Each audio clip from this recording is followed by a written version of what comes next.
we've looked at convergent sequences. Now we're going to look at sequences that diverge and define that. So we say a sequence xn diverges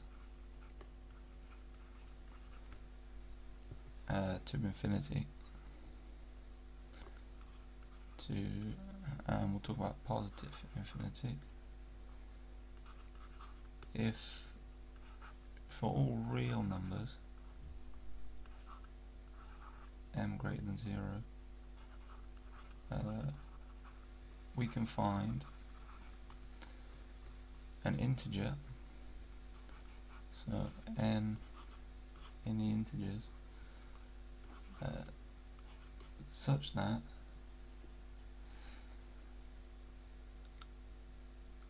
xn, so the terms in our sequence, are greater than this real number m for all n greater than n. And essentially what this formal definition says is, no matter how big you pick a number, you can pick a number as large as you want, so that's our m. You can pick 100,000, 1 million. You can always find an integer n such that when we have terms of term number greater than n, every single one of those terms is bigger than that number m.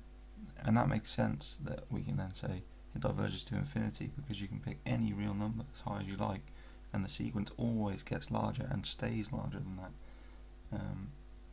So yeah, hopefully that definition is intuitive to understand. We're now going to look at an example of a sequence we know diverges to infinity, but we're going to check this using the formal definition. So we're going to take xn such that the individual terms xn are defined to be n squared. So the key here is to pick n so that it's defined in terms of m, because then you can actually say that no matter what the m is, you can always find an n bigger because you've got this n in terms of m. So anyway, so for all m greater than 0, take capital N equal to the ceiling function of m plus 1. And the key here to note is that capital N, since the ceiling function of m is greater than or equal to m, if m's an integer, then the ceiling function of m is just m, but if m's not an integer, then the ceiling function's the smallest integer that's bigger than m, so that's always greater than or equal to m. Then we have, for all n greater than or equal to n,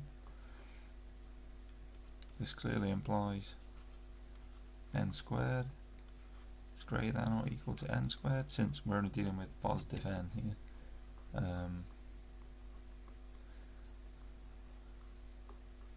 And as I said, n is clearly greater than m by definition.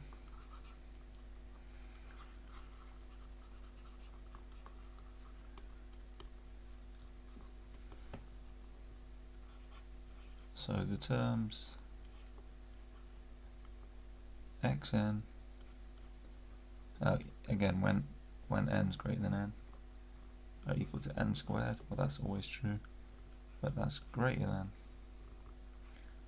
or equal to n squared, which is greater than or equal to n, because the square function's strictly increasing in a positive domain, which is greater than m, and that satisfies our definition, which is that for all n greater than or equal to n, xn is greater than m. So that's our proof. Therefore xn diverges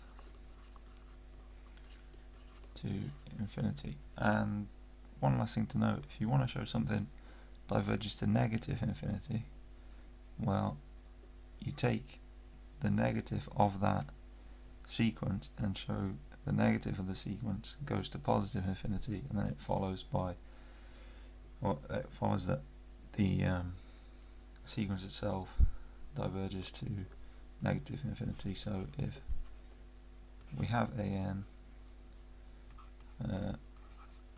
if minus an tends to infinity, then an tends to negative infinity. Okay, so if you're asked to prove that, you can consider minus an and use this definition to show it goes to infinity, and then say that this shows that. Okay, that's it for this video. If you haven't seen the previous videos on convergence, I encourage you to check those out, and the whole series on sequences and series. If you enjoy the video, please like and subscribe. As always, if you've got any questions, let me know in the comments, and I hope to see you in the next one.